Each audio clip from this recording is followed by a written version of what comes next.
Hey guys, it's time for another edition of Wednesday Wisdom. I'm Jackie from the Web Cave, and today we're going to talk about some obvious ways you can tell that you might need a new website. Do you remember those old Jeff Foxworthy jokes about how you might be a redneck? Kind of keep that in mind as we're going through these. Here we go. If your neighbor's kid built your website as a class project and failed the class, you might need a new website. Websites are complicated, and they need to be left in the hands of trained professionals and not your neighbor's kid.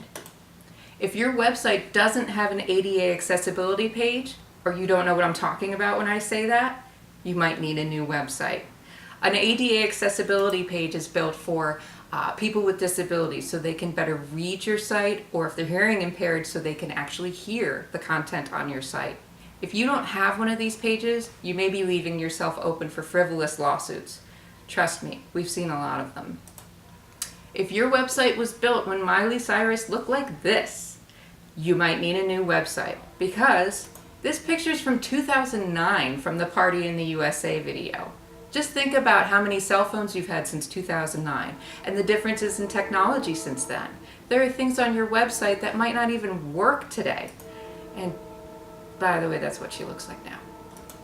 If your website is only editable by an HTML software and not a user-friendly platform like WordPress, you might need a new website.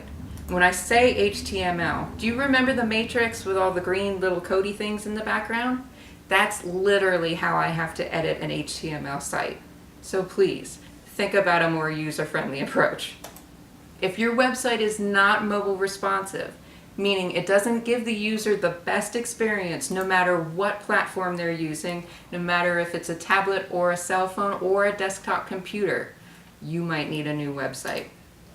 If you don't know the regulations in your state for how things are worded, you might need a new website, because there are some states where you can't say sedation dentistry, or you can't talk about Botox unless it's strictly for TMJ pain. And to our friends up north in Canada, your regulations are even stricter. So if you haven't checked the regulations since Justin Trudeau became Prime Minister, you might need to check them out. Bonjour, Monsieur Trudeau. If your bio says that you are the mother of adorable toddlers and they're now in college, you might need a new website.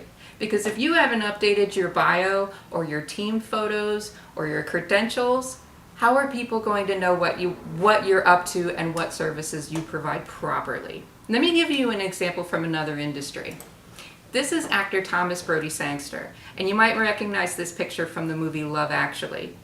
If he never updated his bio, you might never know that he's now 28 and he was in Game of Thrones and the Maze Runner movies and all that stuff. Finally, if you don't have a website at all, you definitely need a new website. That's it for this edition of Wednesday Wisdom. Tune in next time.